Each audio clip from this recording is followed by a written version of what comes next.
My goodness, you guys. If you were hopping on right now, you're probably catching the replay. Let me know. Hashtag replay down in the comments. I have been staring. I think my lips are actually sweating. Yeah, I think my lips are sweating. I've been staring at this blue button here for a few minutes now, trying to do this to go live. I have spent most of the day today just jotting down like the cycle, jotting down bullet points, because you guys, I so badly want to share my story, but Timberly, but I get on here and I swear to you, like, if you've never been through or experienced a relationship with a narcissist of any sort, like, it sounds so crazy, right? It just sounds so stinking crazy. Brian, yes, you're going to love it. You're so going to love it. Okay, so you guys, so I wrote some bullet points down, like some notes. So I will be like trying to stick to them because, I just scroll and I go all over the place and I don't want to be like that. And I want to, what's that saying? Like, speak your truth, even if your voice trembles, even if your voice shakes. And I have this thing about me where, like, instead of like breaking down and crying when I'm feeling emotional, like I bust out in laughing. It's kind of like when people get hurt and I laugh. Like, I don't mean to, but it's my coping thing, right? So, anyways, so I'm sharing my story to raise awareness on narcissist abuse, okay? And you guys, 3.5 years ago, I thought that I had found my soulmate, okay? I don't even know if I would have known what this was. I don't even know if I would have listened, okay? I was blind. I was naive. I was unaware. I had never even heard the word narcissist before, okay? And when all this started, I was pregnant with Liv, and she will be 4 in November, okay? So, and her freaking iPad is over there just playing. So if you guys hear Blippy in the background, that's just what it is, okay? Oh, Michaela, why is my daughter on here? Michaela, hop off my live, please, my kid, and come get your sister's iPad out of the living room, please, right now. Thanks. Get off my video. There are things, you guys, and I'm thankful for this because this is something that like my children will never go through because this is something that I will be able to teach them about. Michaela, come get your sister. No. And her iPad. So you guys, so when all this started, like I was pregnant with Liv, okay? So I had a husband and he wasn't even a bad guy. Like, yeah, we had our arguments and we had like things, but like he wasn't a bad guy. Like he was actually a really good husband. But we all bicker and argue and things, okay? So I was pregnant at the time. I was married. My husband worked out of town. And I had become my abuser's assistant. So like we worked together. We lived in the same apartment complex and we worked together every day. So like I always felt like we always had to be together and be working, but like what were we doing, you guys? We weren't like working, okay? It was going to breakfast. It was going shopping. It was going to the post office. It was, planning things but like you guys, we spent a lot of time together. I wasn't attracted to this man. He was not my type, okay? And I was unaware of what was going on. Like I didn't know like what was going on. Like now, like Lisa, his ex, she spent 15 years with him.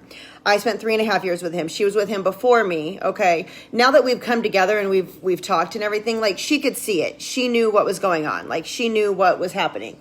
And she tells me like, I saw you being groomed, but like, I had no idea what was going on.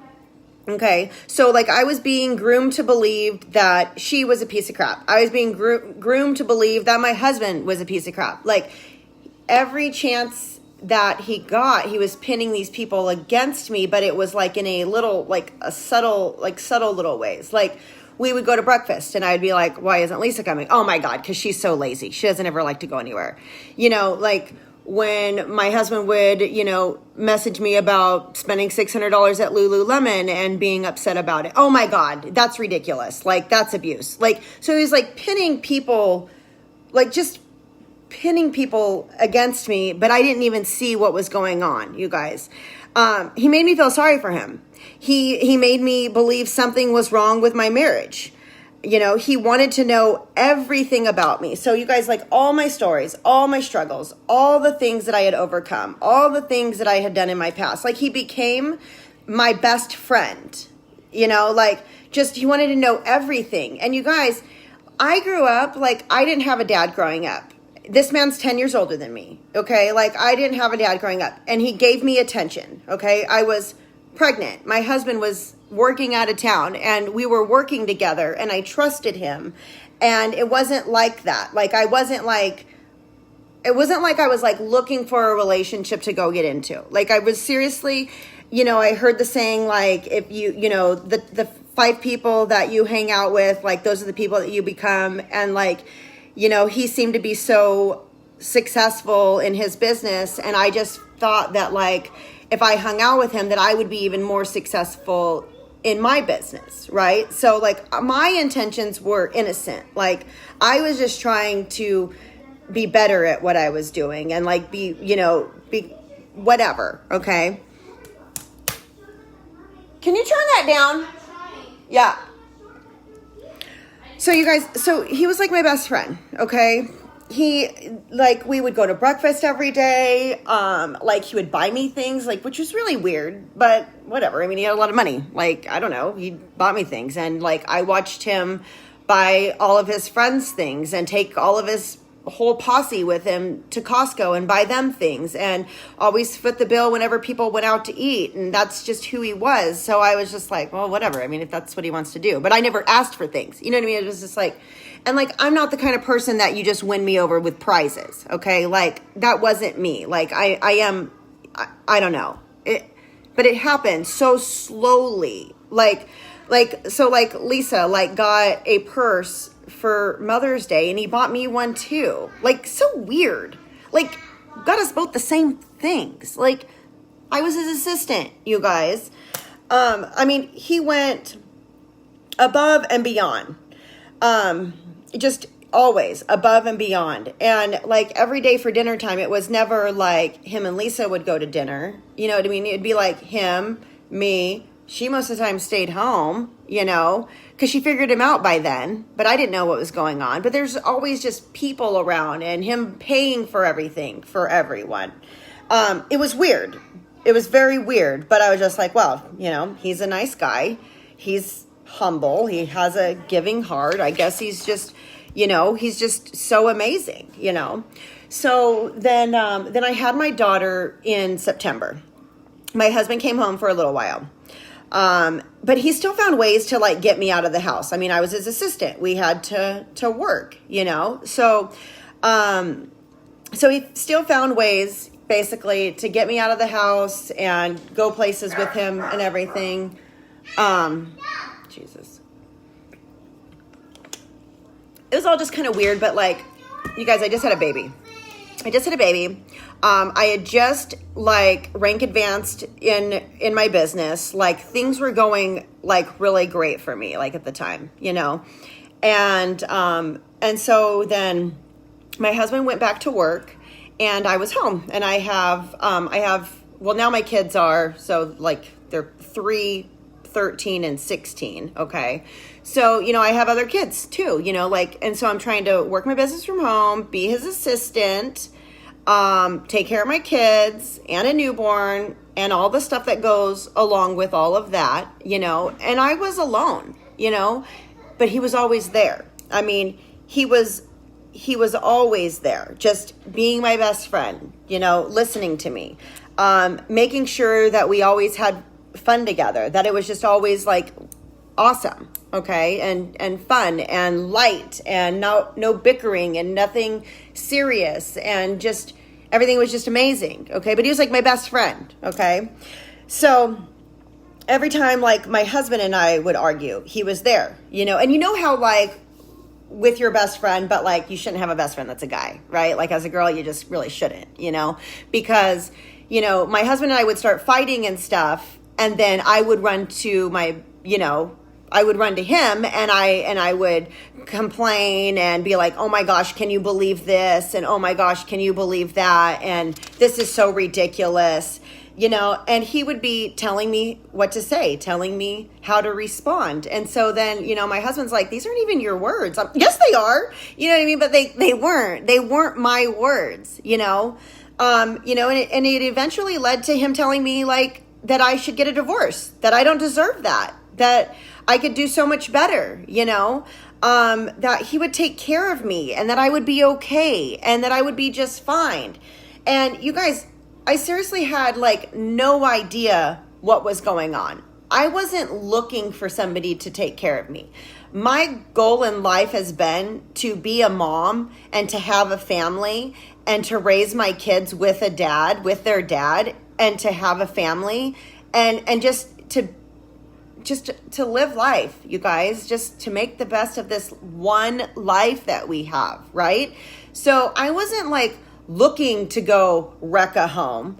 I wasn't looking to go get a divorce with a 3-month-old. Like that was not in any of my plans, okay? So I don't know what happened, but there came a point where, and like he was my boss, okay? But like, that doesn't mean like he was the boss of my whole life, but it just went too far. I just started doing everything that he told me to do.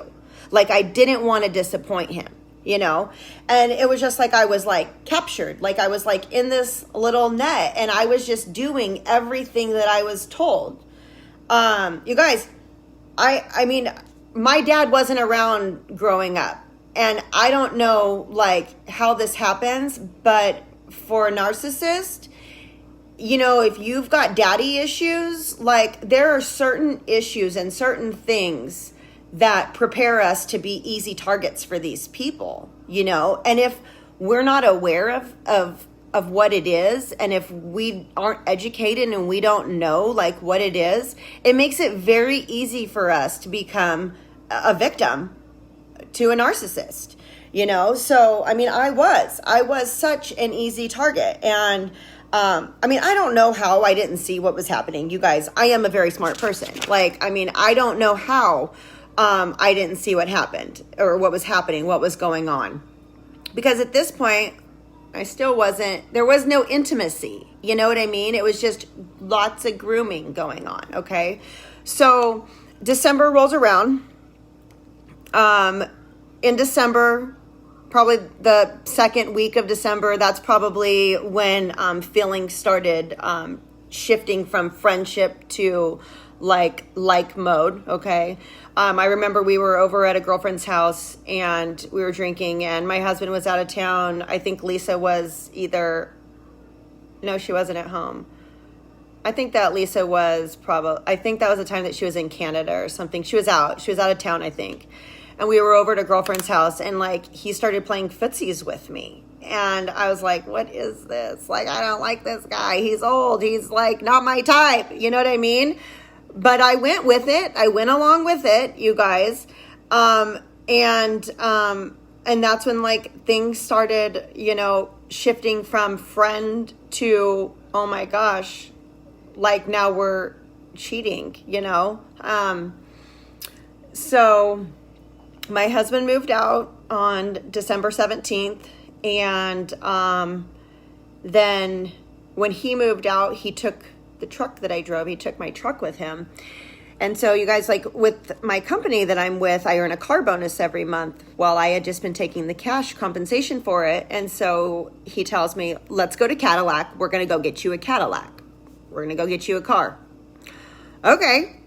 Whatever. I get like $800 a month for my car bonus. So I guess as long as it's not more than that, you know. So we go to Cadillac while his girlfriend is sitting at home.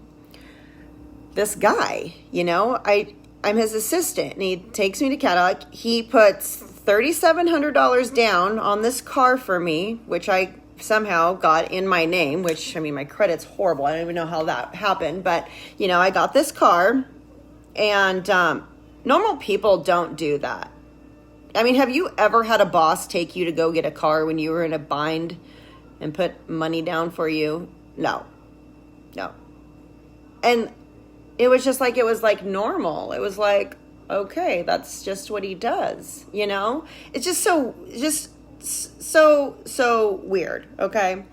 So, you know, I get my car, and then Lisa's taking the whole family on a trip to Hawaii for Christmas. I don't know, she spent probably close to $100,000, you guys. She's taking the whole family, all of the kids, his parents, her parents, like flying them in from where they live to here to go to there, you know.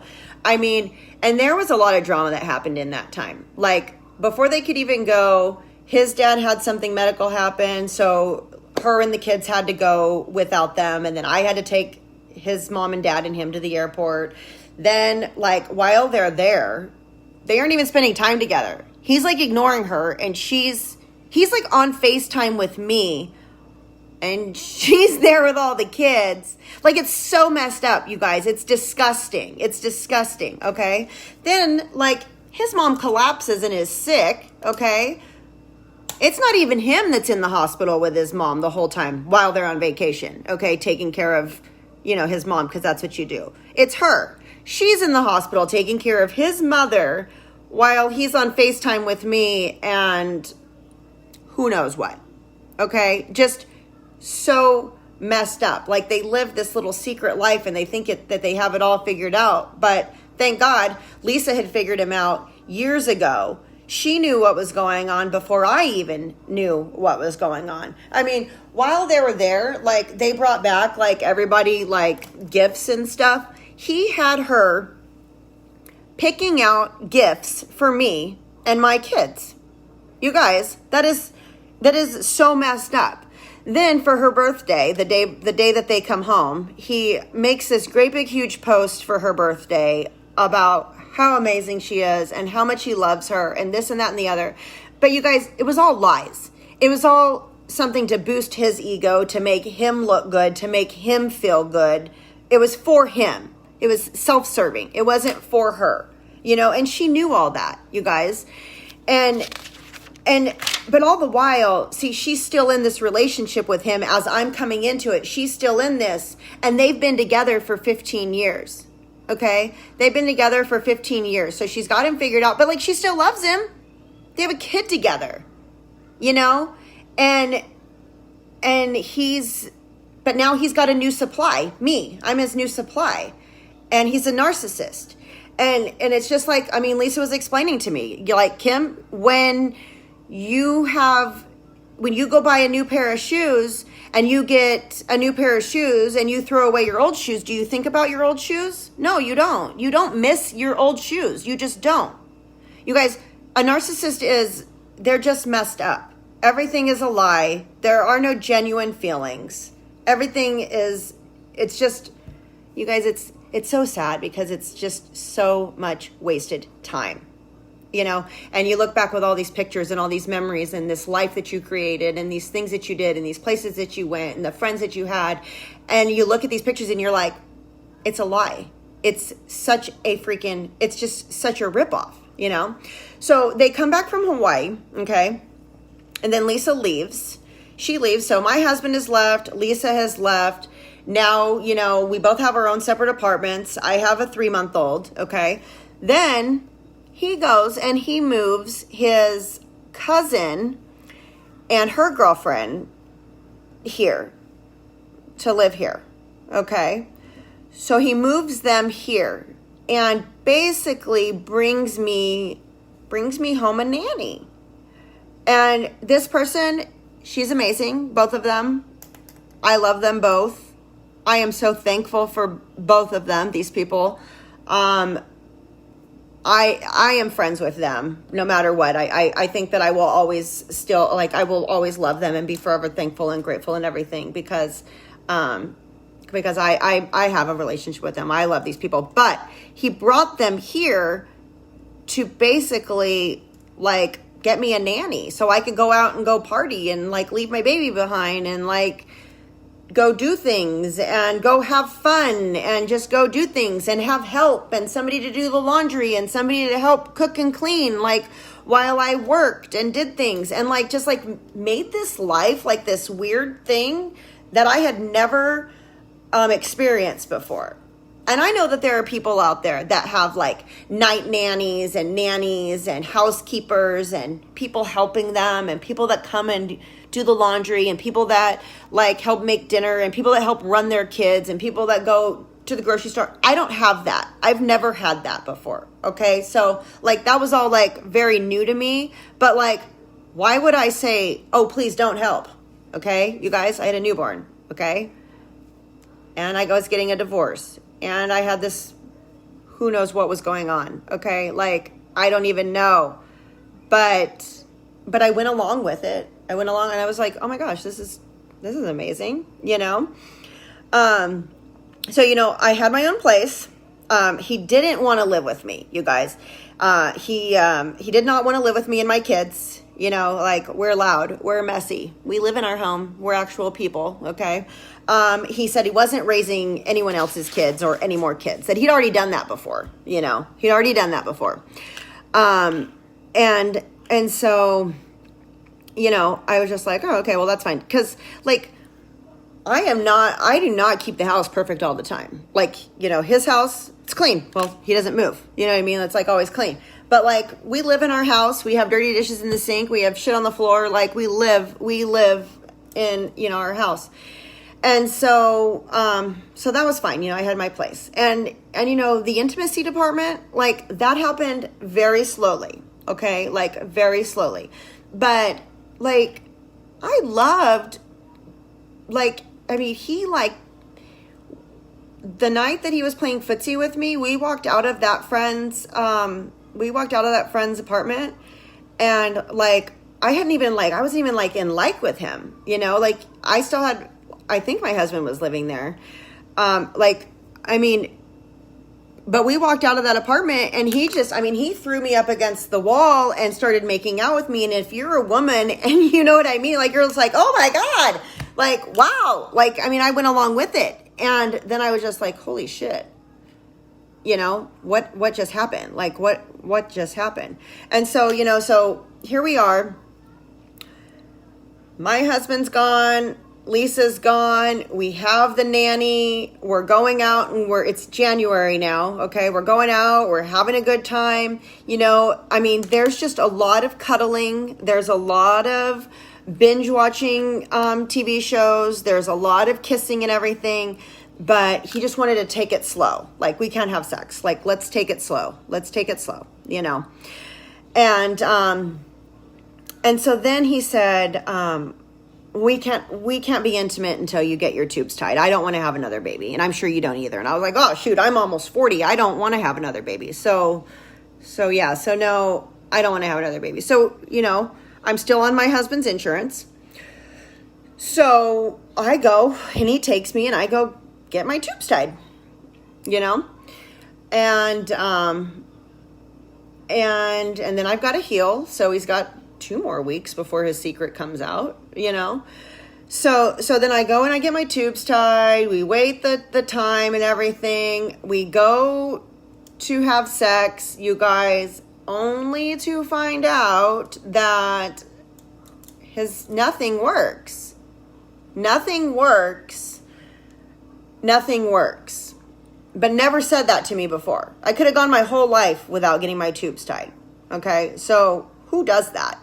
Who tricks somebody into going and having a surgery that they probably would have never done in the first place? Okay.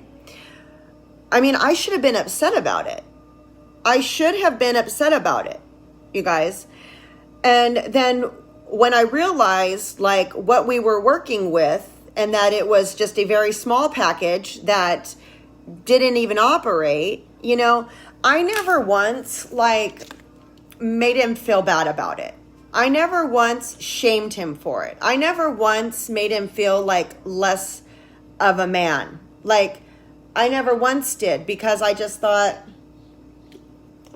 he already knows. Like, he already knows. And like, why would you want to like rub something in somebody's face? Like, why would you do that? Like, that's mean, like, it's just mean, So, but by this time, you guys, like, I was in love. Like, I was so in love with him. Like, we were so happy. I mean, he told me, like with my facing him, like hands in hand, okay? Hand in hand. Like, Kimberly, you were going to be the last girl I ever love. You are my soulmate. Nobody has ever made me as happy as you make me. Thank you for putting a smile on my face. Thank you. I haven't smiled a real smile in years. And so, so here we are, we're together. We've wrecked both of our families.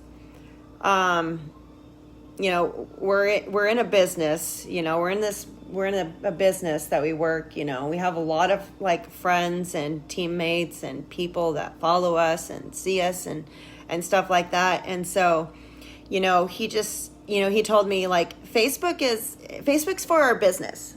We shouldn't post pictures together because, the things that we keep private, we can protect. Okay. So, we had just wrecked 2 families, but here's the thing, you guys, like, he had brainwashed me so bad that I didn't even feel guilty. I felt like they got what they deserved. Like, Lisa doesn't deserve him. He's so amazing. She doesn't even love him. She doesn't even touch him. She doesn't even kiss him. She doesn't even hug him. She doesn't even look at him. She doesn't even nothing. You guys, she was protecting herself because she knew what he was, And then, like, my husband, oh my God, I'm here with the kids all day. He's just off working. He's so mad that I want to spend all the money and sit at home and spend all the money.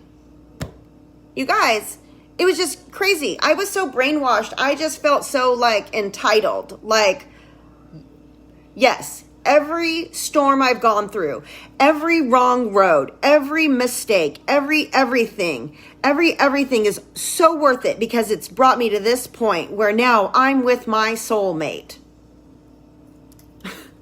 You guys, it was all a lie, okay? It was all a lie. You know what he was doing when he was listening to me talk about everything about myself? He's mirroring me. So it's like when you feel like that person finishes your sentences, like whatever. No, they don't. No, they don't.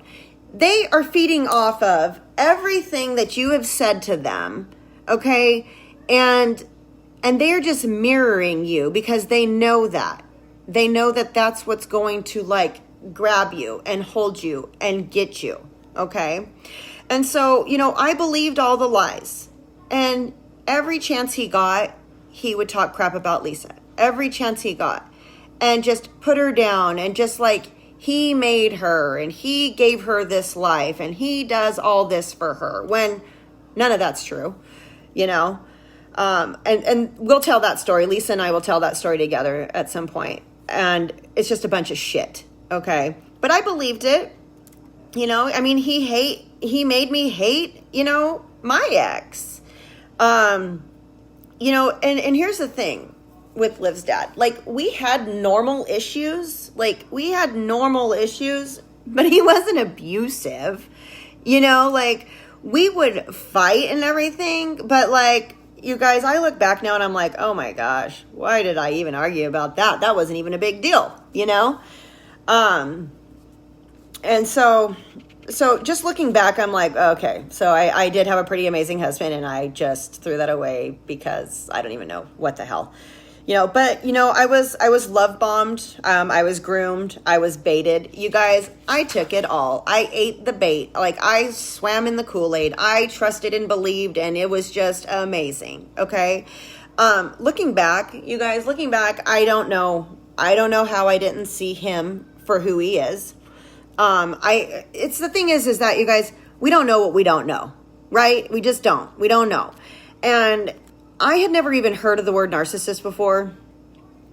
And even if somebody would have told me, I wouldn't have believed it. Like, even if somebody would have warned me, I wouldn't have believed them because, like, I was so in love. Like, you guys, a narcissist is really, they're like a professional con artist, okay? They know what they're doing. It's calculated. It is premeditated. They know, they are so patient. They know what they're doing, okay? And so if you know somebody who is in some situation like this right now, and you're like, oh my God, this is what's going on. Oh my God, I got to save my friend. Oh my God. You guys, excuse me, you cannot. They have to run the course for themselves. They're not going to believe you. They're just not. It's kind of the same as somebody that's on drugs. You know, you can't just go say, hey, let's go take you to rehab today. And they're going to be like, golly gee whiz, that's a great idea. Let's go. No, they're not. They're not going to be ready to get help until they're ready. They're not going to be ready to change until they're ready. They're not. And it's something that we have to figure out. Like, unfortunately, we have to figure out on our own, you know? But you guys, I went back through, and if you've been following me, my story and this since, you know, tomorrow will be 10 weeks. But, you know, I've gone back through text messages. I went back through, I went back. I was curious. I needed to know, like, when did this abuse start? Like, when did it start? How did it start? When, what, you know? And I can tell you, like, things were pretty amazing, like, pretty great for, like, the first 6 months, okay? But then they just slowly started going downhill. And the first message that I read that I had responded to something that he had said was, it's so cute how you think you can be so mean to me. But you guys, that was the very last time that I ever spoke like that to him. Like, I probably would have had my head, like, smacked off my body if I would have ever said, like, you don't talk like that to somebody like him, okay? But that was, like, the very first thing. And I was just like, because I'm a very outspoken, strong, like, stubborn woman. Like, I don't just let things slide. I say what I feel. I say what I'm thinking. But when you're with a narcissist, you're not yourself. You're a shell of who you were. You're just a person who has a body that's with a heart that's beating. You're alive. You're going through the motions, but you're not yourself. It's a weird, messed up thing, you know? And so, like, you know, he would slowly start, like, digging at me, you know, putting me down in front of others. It was just like this reoccurring cycle. So he would treat me really good. And then he would repeat this cycle of this love bombing, okay? Then put me down in front of other people, shaming me for things, not letting me speak my mind. And, you know, just to where, like, you feel like you're always walking on eggshells and you're just afraid to, like, speak up. And, like, before you say anything, you say it in your head, like, 3 or 4 different ways just because you want to make sure that you're going to say it the right way, that you're not going to get in trouble because you're so scared and you don't want to get in trouble, you know? And so there's this devaluing, okay? And the abuse. But, like, as, like, you're being devalued, like, you're losing you just feel unworthy, okay? You feel like you're worthless and you believe everything that they say. And then they discard you, okay? Discard, whatever.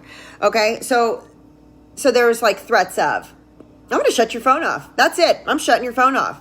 You know what? I'm going to go call your ex. I'm going to go call your ex and get your kids taken away. I mean, there's, you know, and see, I was his assistant. So, like, I paid my rent with what he paid me. Okay. So then there was, well, I'm just not going to give you your rent money. So there was, like, always these, like, threats, like, it's all your fault. This is all because of you. If you could only learn how to act, if you could only learn how to shut your mouth, if you could only learn to keep your mouth shut. You guys, I was so confused. I had no idea like what I had done wrong. I had no idea like what was going on. Okay. Like I didn't even know, but I was apologizing. I was begging. Okay. I was begging him, please, I promise I'll be a good girl. I'll do whatever it takes. And I thought like, maybe something's wrong with me. Like something's really, really wrong with me. And like, I need to like, just be a really good girl. Maybe I am like a piece of crap. Maybe I am messed up. Maybe I am this or that. And so I just thought, if I love him as hard as I can and I be a good girl, we're freaking adults, you guys, and I be a good girl, maybe, just maybe, he will love me the way that he did in the beginning, you guys. So it was like I had to understand the rules. I had to understand my place. And if you go back through my timeline, you'll see there's this, I shared it. It's so embarrassing. It's just so disgusting. But you guys, my goal here in sharing these things is like, I just want you to be aware. Okay, because you might have an amazing husband and an amazing relationship, amazing wife, amazing relationship, but you might know somebody, you might know somebody that's going through something that just seems off and you guys all know it, I mean, feel free. You guys have like my permission, more than welcome. Share this video, send it to a friend, whatever, but my goal here is just to like take you through this journey and help you to understand, because I wouldn't know. And I wouldn't believe it if I hadn't lived it. I would just be like, oh my gosh, get over it. Like, stop talking about it. Just get over it. But here's the thing, you guys. The more people that we educate, the more awareness that we bring to life, the more people that, are able to share their truth and their story, the more people that we're going to be able to help and the more lives that we're going to be able to save. So, okay, let me see where I am right here. So, I know and accept my feelings don't matter, and I'm not allowed to say how I feel. So that's the thing, you guys, is like I wasn't ever allowed to like share my feelings or how I felt or like what, like, because that's me complaining. And if you're going to complain, you can just go home. If you're going to complain, we can just end this now. What are the rules? The rules are what I say goes. It's my way or the highway. Who comes first? My friends come first. I put myself last. My friends come first. So where do you think that leaves you? That leaves you second to last. So you need to know your place. Make sure I always have a smile on my face. Make sure that this, okay? It's like, I mean, you guys, it's some messed up stuff. And, I put a smile on my face every day. Took care of my kids, my business, my house, I took care of my house and his extra place, okay? Like I took care of a lot of things. I wore a lot of hats, Women, well, I mean, we all are, because men are victims of narcissists too, But we're able to wear many, many hats. We're able to put a smile on our face. We're able to hide things so well, where people would never know. They would never know. And, I just want you guys to know, like, I know there's people on here right now that are going through shit. And I want you to know, like, you're not alone. You are not alone, and there is hope. And we are here to help you. And I just hope that I'm able to just give you some hope, because I thought I was going to be there forever. Like, I had already decided, like, that's the way my life was going to be, and that's where I was going to spend the rest of forever, and he was going to kill me, and that's what it was, And so, you guys, like, when I was being punished for things, I mean, I would be excluded from things. Like, there's this whole posse of people, okay? And so they would all go places, like all of them. They would go places, all of them, and they would never tell me. And like, these were my friends too, but nobody, I would always ask, like, nobody asked, where's Kim? Like, nobody asked, like, where I am? Because nobody ever messaged me and asked me. And then I would see pictures posted on Facebook, and like, I'd be at home, and they were out to dinner. They were out in Sedona. They were out in Cottonwood. They were out at Tortilla Flats. They were just out doing stuff, you know? And he paid for every single thing for every single one of these people every single time, you know? And so, you know, I look at it like from an outsider's perspective, you know, and like he makes good money. I mean, you know, he collects a free paycheck off of his ex-girlfriend that, you know, made him all that money, you know. So he's got a lot of money. And so people might sit there and say, oh, she's a gold digger. Oh, she's just in it for his money. You guys, I didn't even get taken out to eat. You know, like he would take his friends to Costco and go fill up their pantries with snacks and food and stuff for their kids. And I'm at home and I will eat mac and cheese or tuna or, you know, peanut butter and jelly or what. Like my kids are easy. Like I don't need a lot, you know, and I'm not like, I don't know, like I'm not this needy person. I wasn't always asking for things. Just the bare minimum, like some love and respect, and maybe treat me like a human. Like, you know, treat me as good as you treat the dog. Like maybe that, you know. But when like I found out and saw that they had gone out and they'd gone and done things and everything, you know, I knew better than to mention it. Like, hey, why didn't you ask me to go? I would have liked to go. Hey, why didn't you ask me to go to dinner? I mean, I like to eat too, you know? But I learned after a while, like, don't say anything. You know what I mean? Like, don't say anything because that's going to get you in trouble. Then it's going to start this roller coaster and this merry-go-round of going round and round and round and like end up 10 hours later being so confused, but you're apologizing and begging for him to come back to you and you don't even know what you're saying sorry for. And then when you come to and realize what the root of this is, oh, it's because I was left out. Oh, it's because that was my boyfriend and he just took all those people to dinner. Oh, okay, wait, my feelings were valid. I was upset and it was valid. Anyone, you know what I mean? You're like, yeah, a normal person would get mad about that, you know?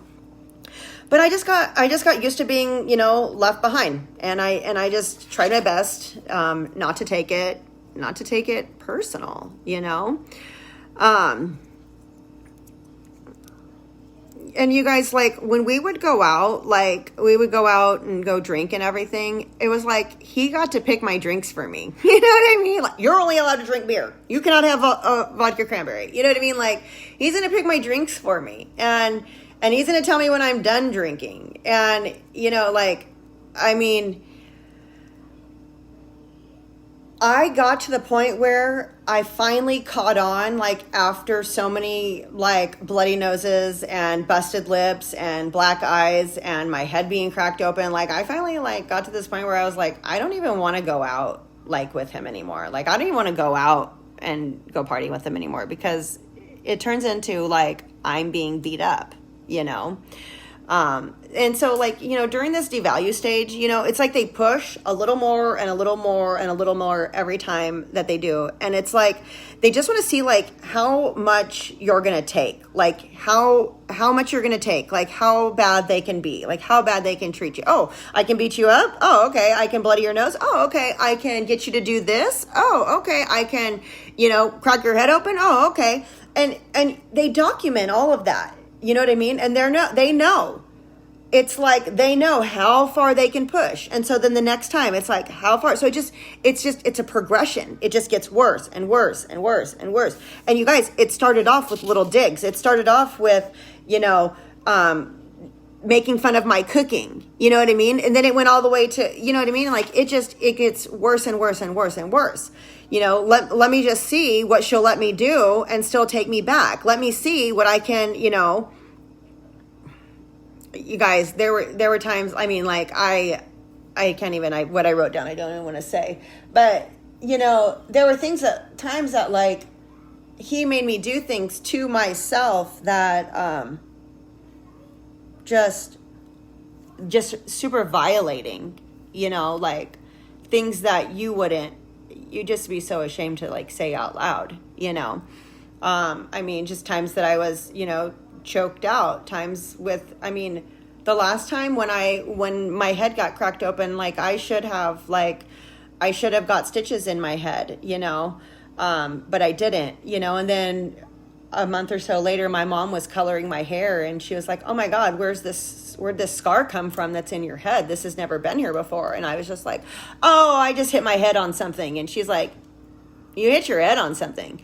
You know what I mean? It's like how a battered woman will make up lies and just make up lies for the person, And so it's just like, every time that there was like a physical something, it was like almost like I looked forward to it, just because like when he was physically abusive to me, he would hold me afterwards. Like he would like cuddle and hold me. And like I felt like loved, like I got to be loved.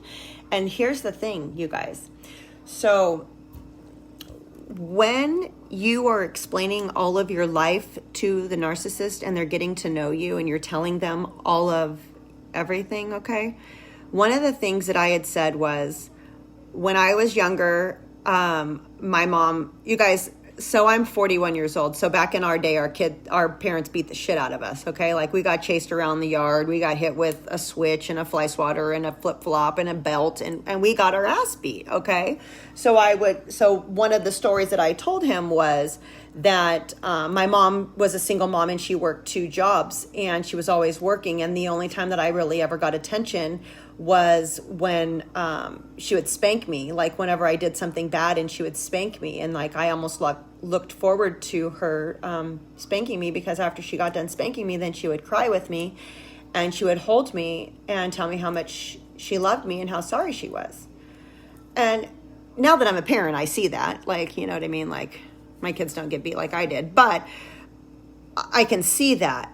But that's something that I told him. That was ammunition that I gave him, and he used it against me, like to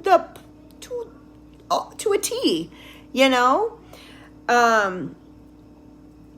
It's crazy. It's just super crazy. And so once you let the narcissist get away with things like on such an extreme level, the love bombing, it gets shorter and shorter and shorter, because they see like they can literally do whatever they want to you and you're going to be okay with it. You are never going to leave. You are going to take it. You're going to be a good girl. You're just a great puppet, you guys. It was like I was a puppet. I was a piece of property, So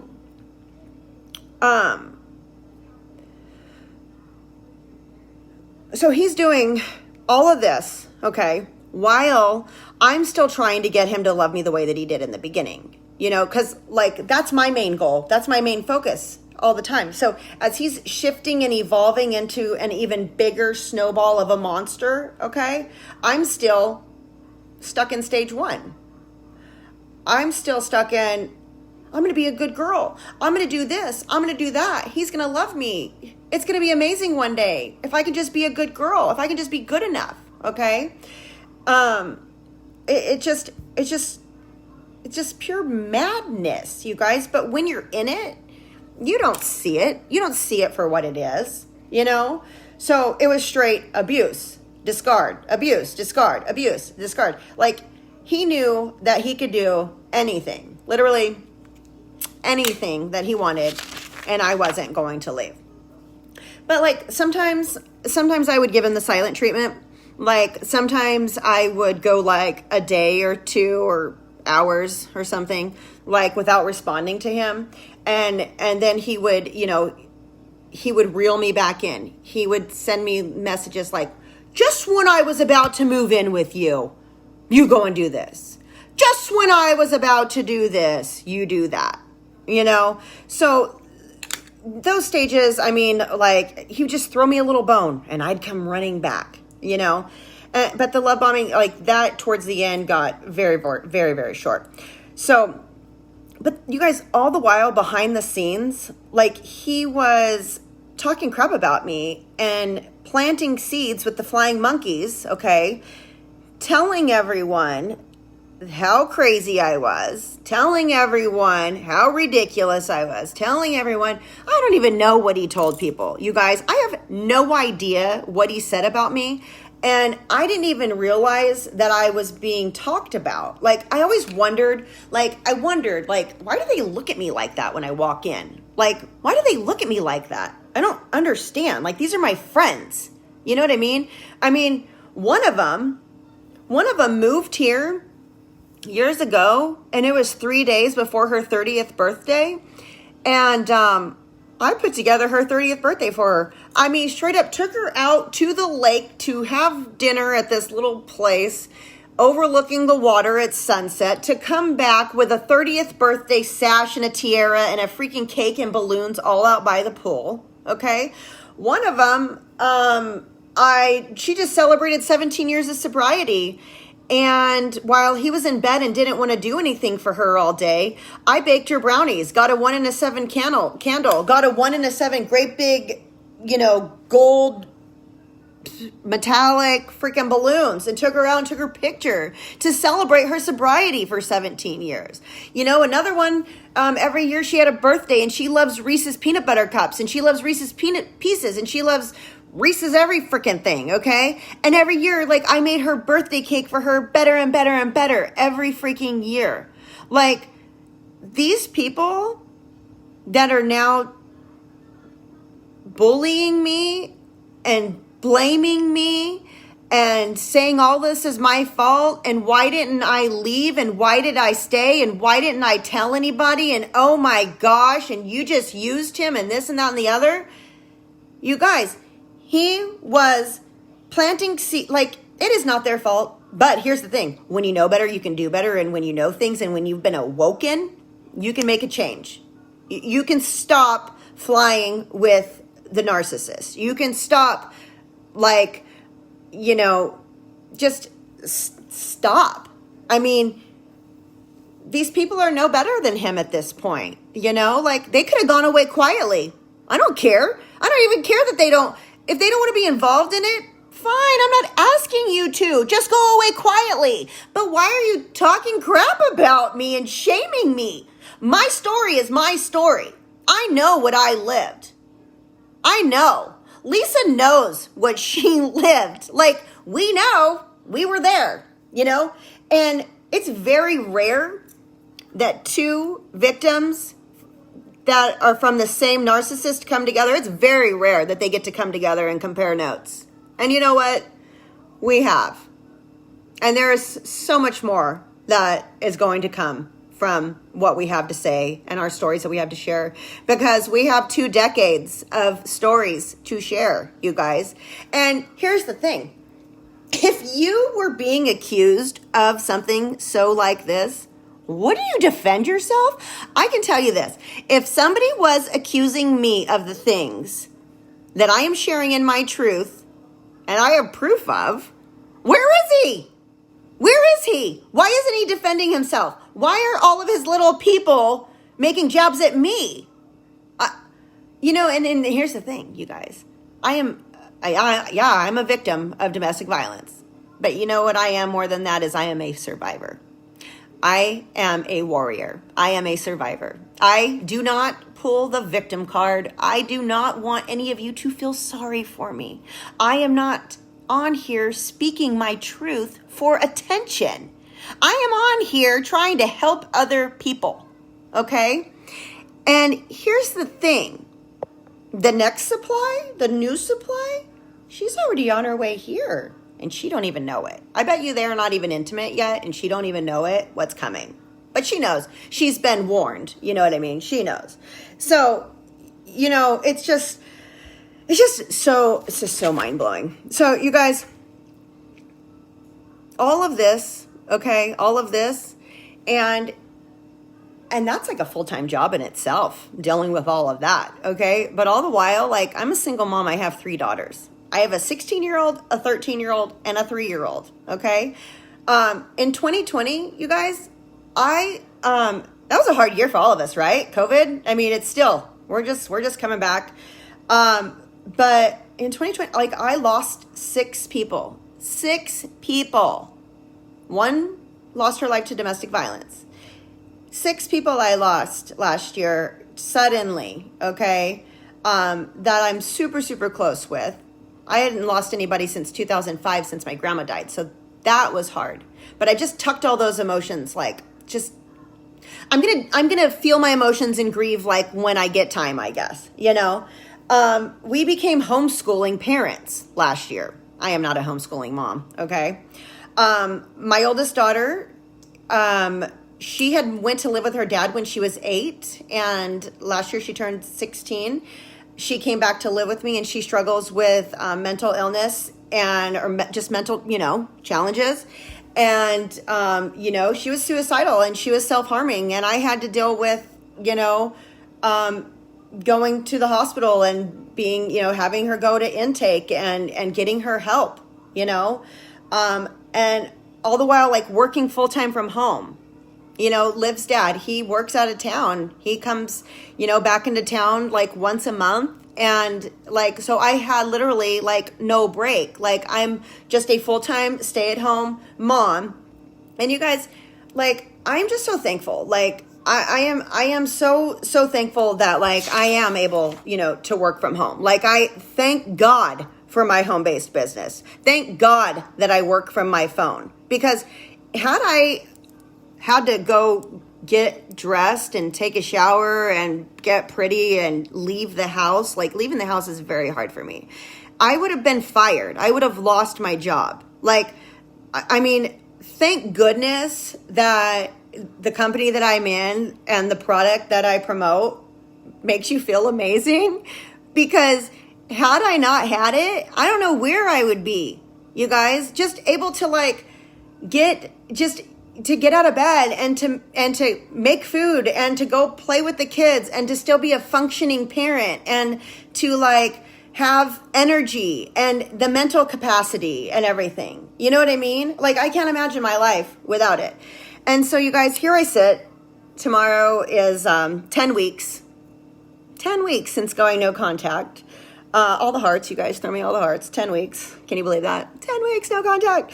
And I'm just trying to figure out how to be human again. I'm trying to find my voice again, because for so long I was silenced, and so long I wasn't allowed to speak. And I was told, you're already pretty, why do you need to talk? How stupid is that, you guys? I am a cool person. And so there's just so many things that I struggle with, but here I am. I'm sharing my story as best I can. And here's the thing, to anyone out there who has never experienced life with a narcissist, I probably sound crazy. It sounds like a ramble of, like, craziness, but you're interested and you're on here still, and I appreciate you, and thank you so much for sticking out with me. But it sounds crazy. But, like, there are people that are on here right now who are living with a narcissist, who are living in fear, who are silenced, who are walking on eggshells, who are pretending, who are putting a smile on their face every day that is fake. There are people on here that are just wondering, how the hell am I going to get out of here? Like, how am I going to get out of here, you guys? I want to give you hope. There is hope. You are not stuck. You are not stuck. And you can't just leave tomorrow, you can't just leave tomorrow, especially if you have kids, like, there's a lot of planning and a lot of things that go into that, and, like, a lot of stuff, but I just want you to know that there is hope, because, Lisa's life got a lot easier for her. Like, once it was brought to her, like, attention, like, this is the word narcissist, go look it up. She was able to, like, figure out, like, strategies and, like, just how to live, because you can live with a narcissist, if you have to, and you can figure out how to function and have some sort of peace and some sort of happiness, even if you're not able to just leave right away. There are ways. There is stuff that you can learn. I mean, it's just, let me just read this last page that I have right here. I don't even know what it says, but something happened along the way. At some point I realized, oh, At some point I realized something was wrong. How easy is it for us to just to believe all the lies? I mean, come on, so easy. You guys, you think about this, okay? So many of us we all have negative self-talk, right? We all do. So in being somebody that, like myself, like I know a lot of you on here are super into self-development and just growing yourself and just learning all the things and knowing all the things and everything, So you know all these things. And it's like what you think about, you bring about, and thoughts become things, right? And when you have a narcissist in your ear and they're telling you like that you're a piece of shit and that you're worthless and that nothing you do is right and that you're wrong and that you're wrong and that you're wrong, like you believe them.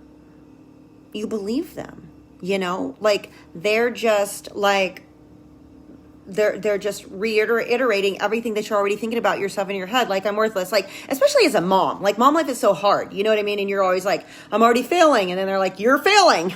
Your life is chaos. Your house is a mess. Your kids don't listen, like they talk back, but like you're trying to figure it out. But then you have somebody like beating you down and just knocking you down every time you're trying to stand back up. You're just not going to, it's just a battle that you cannot win, but my mind really shifted like, okay, so you guys, the new supply that's moving here, I don't know what's going on. I'm trying not to stalk their pages, even though I blocked them all. And like, it's just this thing, like I just keep going over there and I keep looking at what they're saying about me and they're like all talking shit. And I'm just like, I shouldn't care. Right? But this last time that this girl was in town, and I've been watching them for years now, just always so friendly with each other. You know what I mean? But the thing about a narcissist is, they always have another supply like lined up and ready and waiting. Like they always have a plan B. They're never going to be alone. They always have a plan B. Okay. And so the last time that this girl was here, like they went out and they went and did things and did all the activities and all the field trips and all the fun stuff. Okay. That I wasn't invited on. Then the last night that she was in town, I went over there and he wouldn't let me stay the night. And I was just like, why? Why? And, I was being very pushy, and I think that I knew that I was close to the end of my rope, And so that was the last time that he put hands on me. Like when somebody squeezes your face, but they squeeze you so hard that like the inside of your face bleeds, but like you can't see anything on the outside, but the inside, you just already bit yourself because you just got squeezed so hard, And then he just kept like lunging at me. And like I stood my ground, and I was like, back off. Like I guess I was done and I didn't even know that I was done, but he didn't let me stay there. And I just thought that was so weird. Like he's never like made me like go home. But he like made me go home and like wouldn't let me stay there.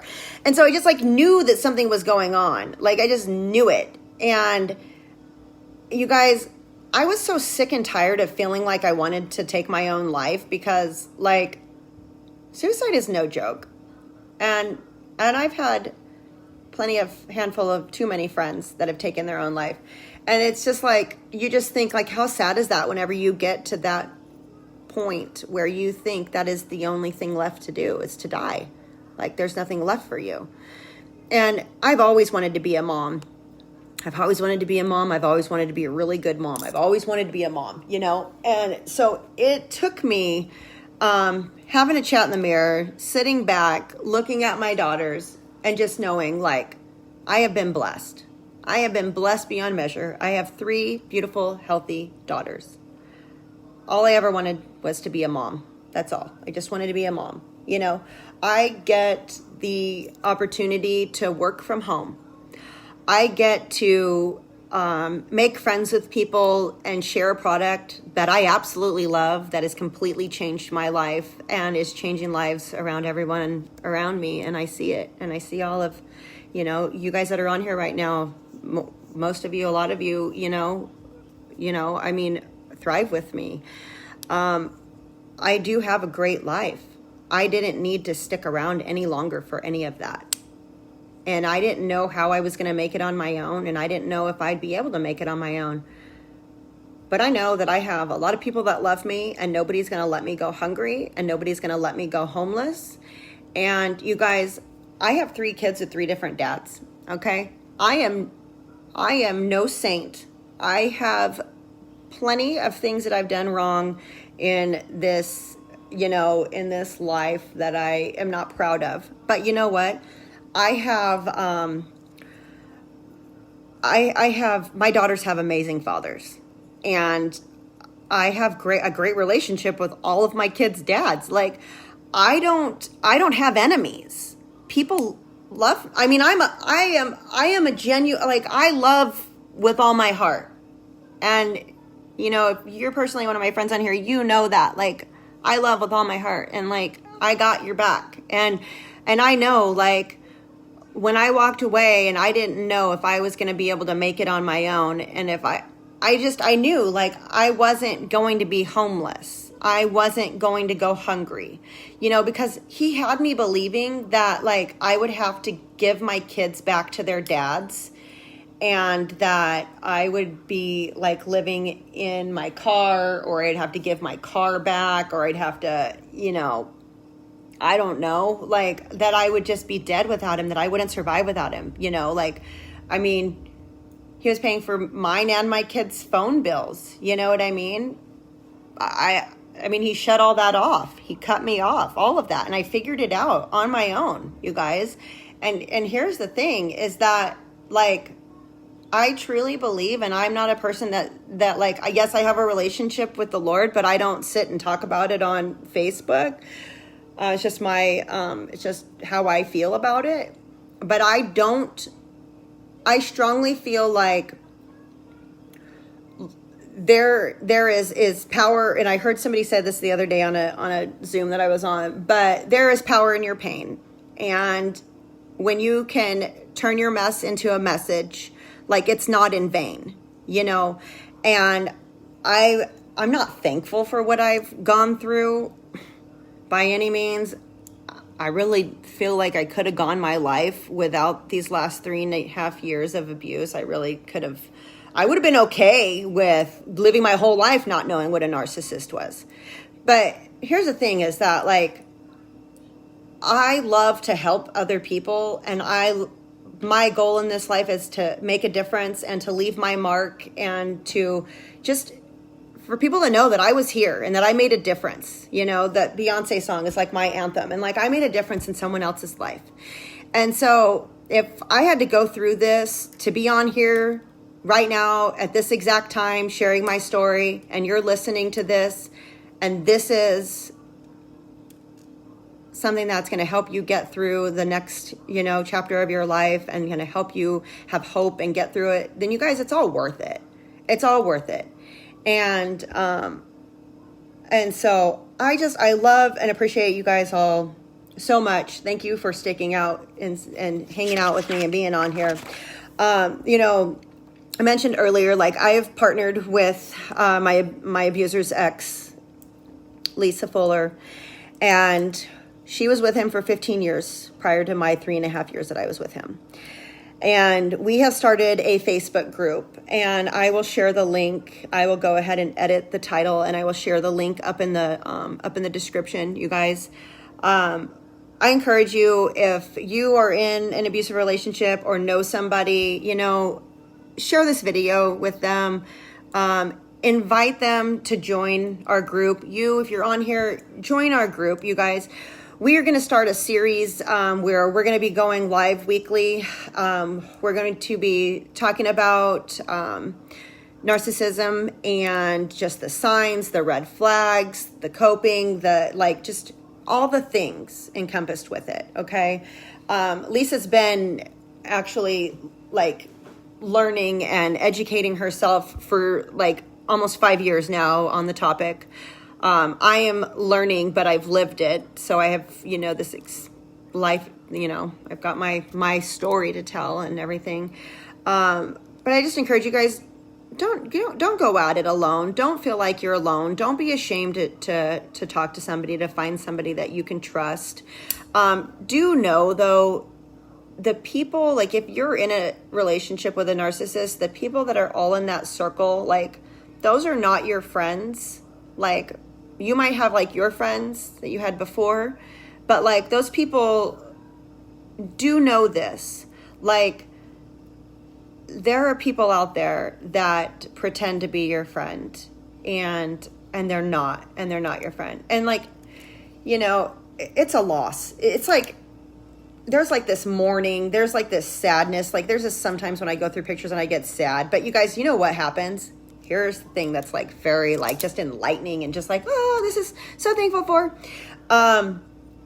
is that when you realize like the facts and what you realize, like what's going on, you can detach your feelings.